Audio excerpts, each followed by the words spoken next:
Ինչ է կատարվում Թուրքիայում։ Տնտեսական ճգնաժամ, լիրայի շարունակական արժեզրկում, բարձր գնաճ մոտ 70%, բնակչության գնողունակության անկում, սոցիալական դժվարություն, բողոքի ակցիաներ, գործազրկության աճ, երիտասարդության արտագաղթի միտում,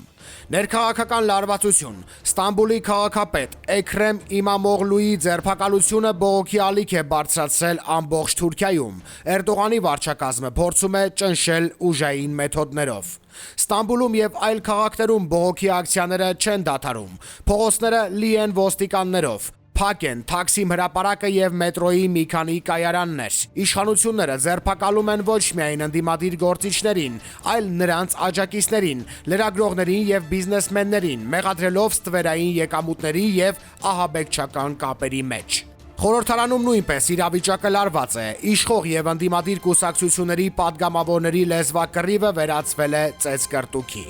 Իմամօղլուի ձերբակալությունը համընկել է ընդդիմության նախագահի թեկնածու ընտրելու նախնական փուլի հետ, որն ընդդիմադիրները համարում են կանխարգելի չեղաշրջում։ Եմեն արդեն արձագանքել է, քննադատելով իշխանությունների գործողությունները։ Կրեմլը հարցը համարում է Թուրքիայի ներքին գործ։ Մարտի 23-ին ընդդիմադիր ժողովրդի հանրապետական կուսակցությունը նախատեսում է արտահերթ ավակ, որտեղ կարող են թեկնածու հռչակել Իմամօղլուին, անկախ նրա ձերբակալությունից։ Դե ֆակտո Էրդողանը 2026 թվականին նախատեսվող արտահերթ ընտրություններից առաջ փորձում է մաքրել ընդդիմադիր դաշտը եւ ասպարեզից հեռացնել հաղթելու ամենամեծ շանսերով մրցակցին։ Բայց դա կարող է հակառակ ազդեցություն ունենալ, մեծացնելով Իմամօղլուի հաղթելու հավանականությունը։ Գործնականում հիմա Թուրքիայում որոշվում է ԱԶԿ-ն կգնա արտահերթ ընտրությունների, թե ոչ։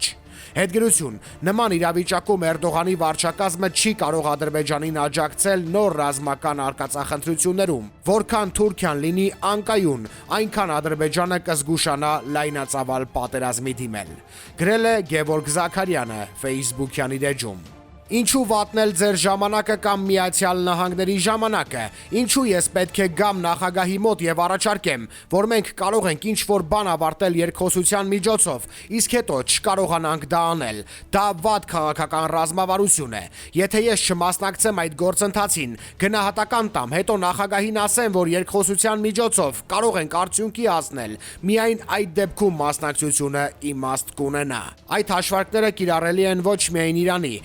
Ռուսաստանի եւ Ուկրաինայի, այլև Ադրբեջանի եւ Հայաստանի համար։ Այդ մեջբերումը ԱՄՆ նախագահի մերձավոր արևելքի հարցերով հատուկ բանագնաց Սթիվ Ուիտքոֆի հարցազրույցից է, որ նա տվել է ամերիկացի հեղինակավոր լրագրող Թաքեր Կարլսոնին։ Ուիտքոֆի հարցազրույցի այդ դրվագը հատկապես դրանում Հայաստանի եւ Ադրբեջանի գործընթացի հիշատակումը, մասնավորապես ուշագրավ է այն տեղեկության ֆոնին, որ եղավ մարտի 14-ին։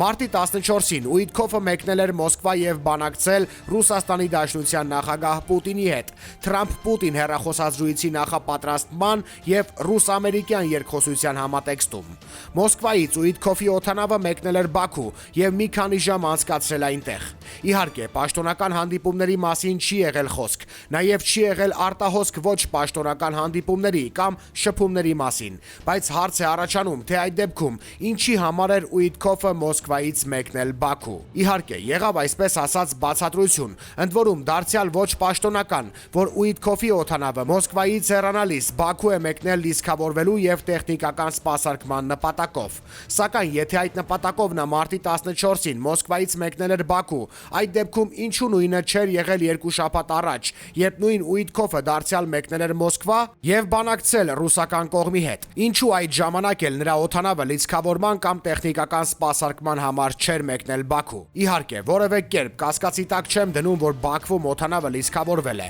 այսպես ասած սպասարկվել, բայց այն, որ դրա համար այս անգամ ընտրվել էր Բաքուն, թերևս կարող է նշանակել, որ Ուիտքոֆի այցի համար պետք էր այսպես ասած առիթ որնել եղել է օթանավը, իսկ բուն պատճառը եղել է Բաքվում անցկացրած մի քանի ժամի ընթացքում ոչ պաշտոնական շփումները։ Ում հետ են եղել դրանք, դժվար է ասել, սակայն մեծ հավանականությամբ դրանք եղել են, եթե ոչ Ալիևի, ապա առնվազն նրա համար շատ վստահելի անձանց հետ։ Հակառակ դեպքում հազիվ թե ԱՄՆ նախագահի հատուկ բանագնացի կարգավիճակ ունեցող Ուիտքոֆը հանդիպեր ավելի ցածր ռանգ ունեցողների հետ։ Կարլսոնին հարցազրույցում նա փաստորեն խոսում կամ ակնարկում է այն մասին, որ ԱՄՆ ներկայումս չունի հայ-ադրբեջանական process-ում արդյունավետ ազդեցության հնարավորություն։ Դա Բաքվում անցկացրած ժամերից եւ շփումներից արված եզրակացությունն է, բարդ է ասել միարժեք։ Մյուս կողմից հարկ է հիշել, որ Ուիտքոֆից հետո արդեն պաշտոնապես Ադրբեջանի հետ հաղորդակցվել է ԱՄՆ նախագահի ազգային անվտանգության հարցերի խորհրդական Ուոլցը, որը X-ում գրառում էր արել Իլհամ Ալիևի օգնական Հաջիևի հետ հեռախոսազրույց ունենալու մասին։ Գրառման մեջ նա նշել էր, որ Հաջիևի հետ խոսել է Կովկասում խաղաղության հաստատման կարևորության, բանտարկված անձանց ազատելու եւ այլ հարցերի մասին։ Իհարկե, այդ իրազեկող գրառումը թույլ չի տալիս ստույգ եզրակացնել, թե հատկապես ինչ բովանդակությամբ եւ շեշտադրումներով է խոսել Ուոլցը այդ թեմաների վերաբերյալ։ Չի բացառվում, որ Հայաստան-Ադրբեջան գործընթացի հանդեպ դիրքավորման եւ դինամիկայի առնչությամբ Թրամփի վարչակազմում կան իրարամերժ կարծիքներ եւ մոտեցումներ։ Նյութի աղբյուր, Առաջին AM։ Համար էլ ես կարծում եմ, որ ի տարբերություն նոյեմբերի 9-ի փաստաթղթի, որի երաշխավորը Ռուսաստանն էր, որը ակնհայտ ռուս-թուրքական պայմանավորվածության կողմ էր եւ ինքը հիմնավորեց այդ, հիմի պետք է երաշխավոր, որը ռուս-թուրք-ադրբեջանական պայմանավորվածության կողմ չի։ Առանց երաշխավորի որևէ փաստաթուղթ ես հակված եմ, որ եթե Միացյալ Նահանգներից ասեն, Ալիևը սկսելու է Հայաստանի իշխանություններից պահանջել, որ Հայաստանի իշխանություններն ասեն, չէ, երկու կողմը լավ է, մենք կգնանք Վրաստանում կստորագրենք։ Ես ունեմ նման վախեր եւ շատ եմ ուզում, որ Հայաստանի իշխանությունները գոնե այդտեղ զիջումների չգնան, որովհետեւ Ադրբեջանի հետ առանց երաշխավորի որևէ փաստաթուղթ ստորագրելը, նույնիսկ այդ թղթի գինը չարժի, անհեթեթ է, անիմաստ է այդ։